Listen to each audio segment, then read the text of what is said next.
आप सभी को नमस्कार। ज्ञान के आराध्य माँ सरस्वती के चरणों में वंदन करते हुए हम आज की कक्षा आरंभ करते हैं। हम अध्ययन कर रहे थे रघुवंश महाकाव्य के प्रथम सर्ग का, जिसमें हमने 24 श्लोकों का अध्ययन कर लिया है। अब आगे स्थित्यै दंड्यतो दंड्यान परिणेतुः प्रसूतये अप्यर्थ कामो तस्यास्तां धर्म एव मनीषिणः। प्रस्तुत श्लोक में महाकवि कालिदास ने राजा दिलीप के अर्थ और काम सेवन के लक्ष्य को श्रेष्ठ बताते हुए धर्म पालन का ही रूप बताया है। स्थित्यै दंडयान दंडयतः, स्थित्यै लोक मर्यादा की स्थापना के लिए, अपने शासन की स्थिति को ठीक बनाए रखने के लिए, दंडयान दंडयतः दंडित किए जाने योग्य अपराधियों को दंडयतः दंड देते हुए, या यूँ कह सकते हैं हम कि लोक मर्यादा की रक्षा के लिए जो अपराधी हैं, जो दंड किए जाने योग्य हैं या दंडित किए जाने योग्य हैं, ऐसे अपराधियों को दंड देते थे। प्रसूतये परिणेतुः, और संतान उत्पत्ति के लिए, प्रसूतये, प्रसूति होता है संतान, प्रसूतये चतुर्थी विभक्ति एक वचन, संतान उत्पत्ति के लिए परिणेतुः पत्नी का परिग्रहण करते थे या विवाह करते थे। तस्य मनीषिणः अर्थकामोऽपि धर्मेवम् आसताम्, उस बुद्धिमान के लिए, तस्य मनीषिणः उस बुद्धिमान के लिए, अर्थ कामौ अर्थ और काम, धर्म एवं आस्ताम धर्म के ही कार्य थे। यहाँ कवि क्या कह रहे हैं कि लोक व्यवस्था को सुचारू रूप देने के लिए ही राजा दिलीप अपराधियों को दंड देते थे। अपने किसी अधिकार प्रदर्शन अथवा मिथ्या दंडवश उन्हें दंडित नहीं करते थे। यदि वह अपराधियों को दंडित नहीं करते तो निश्चय ही लोक व्यवस्था छिन्न भिन्न हो जाती और अराजकता, अशांति और असंतोष पैदा हो जाता। संतान उत्पत्ति के लिए, ताकि राजवंश अविच्छिन्न बना रहे, काम अर्थात विवाह आदि कार्य में प्रवृत्त होते थे।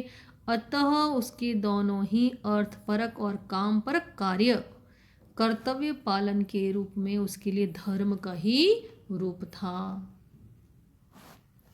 आगे देखिए, दुदोह गाम स यज्ञाय सस्याय मदवा देवम संपद विनिमयेनोभौ ददतुर्भुवनद्वयम्। महाकवि कालिदास प्रस्तुत श्लोक में कह रहे हैं कि राजा दिलीप इस पृथ्वी को धन धान्य से पूर्ण बनाने के लिए प्रयत्न करते थे। क्या प्रयत्न करते थे? सह राजा दिलीप, वे राजा दिलीप यज्ञाय गाम दुदोह,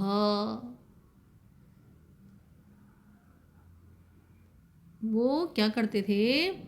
पृथ्वी का दोहन करते थे। किसके लिए? यज्ञ के लिए।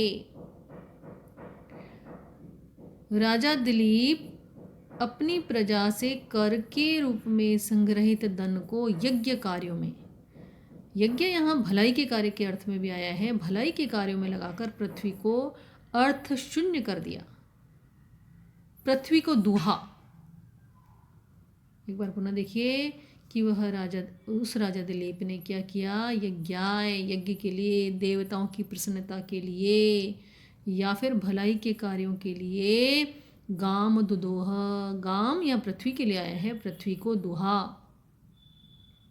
और मघवा, मघवा अर्थात इंद्र ने भी फिर प्रतिफल स्वरूप इंद्र ने क्या कार्य किया? तो यहाँ बता रहे हैं, इंद्र ने सस्याय देवम दुदोह, सस्याय यानी धन धान्य के लिए, गाम पृथ्वी को दुहा,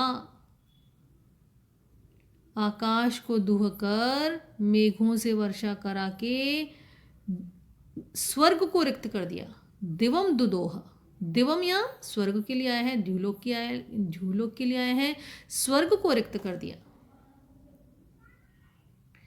इस प्रकार इन दोनों के द्वारा उभौ दिलीपः इंद्रश्च, राजा दिलीप और इंद्र ने संपदः विनिमयेन संपत्तियों के विनिमय से, आदान प्रदान से भुवन द्वयम ददतु, दोनों लोगों को क्या किया, भली भांति से उनका पोषण किया।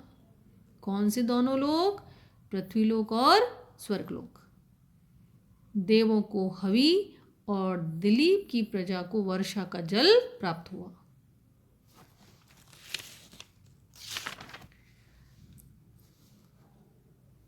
आगे देखिए, न किलानु ययुस्तस्या तस्य राजानो रक्षितुर्यशः व्यावृत्ता यत परस्वेभ्यः श्रुतौ तस्करता स्थिता। बड़ी सुंदर सी बात कही है यहाँ पर कि राजा दिलीप के राज्य में चोरी नाम के लिए शेष रह गई थी। उनका यश सर्वत्र फैला हुआ था। केवल चोरी नाम के लिए शेष रह गई थी, अर्थात चोरी होती ही नहीं थी, चोरी सिर्फ सुनने में शब्द रह गया था। राजानः रक्षितुः तस्य यशः न अनुययुः। राजानः दूसरे देशों के राजा रक्षितुः, रक्षितुः इस रक्षक के, रक्षितुः तस्य इस रक्षक के यशः न अनुययुः, यश को प्राप्त नहीं कर सके थे। यानी जो दूसरे देश के राजा लोग हैं वो क्या वो यश को प्राप्त नहीं कर सके थे। किसके यश को प्राप्त नहीं कर सके थे, जैसा यश राजा दिलीप का था ऐसा यश उन्होंने प्राप्त नहीं किया। उसका कारण देते हुए बता रहे हैं कि यत जिससे परस्वेभ्यः, जो तस्करता शब्द है, चोरी शब्द है, परस्वेभ्यः दूसरों के धन की जो चोरी है, परस्वेभ्यः तस्करता दूसरों के धन की जो चोरी है वह व्यावृता समाप्त हो गई। श्रुतौ स्थिता, वो केवल कानों से सुनने तक ही रह गई थी। प्रस्तुत श्लोक में अर्थांतरन्यास अलंकार है। राजा दिलीप के शासन में दूसरे के धन का अपहरण करने वाला कोई भी नहीं रहा। उसने चोर कर्म को मात्र कानों से सुनने तक ही रहने दिया। इससे यह तात्पर्य निकलता है कि उसकी प्रजा धन धान्य से परिपूर्ण थी। शासक वर्ग और अधिकारी वर्ग को आर्थिक समस्याओं से नहीं जूझना पड़ता था। वे सभी ईमानदार और कर्तव्य परायण थे। तभी तो यथा राजा तथा प्रजा का सिद्धांत चरितार्थ प्रतीत होता है। आज के लिए इतना ही। कल हम पुनः कक्षा को नियमित करेंगे। तब तक के लिए नमस्कार।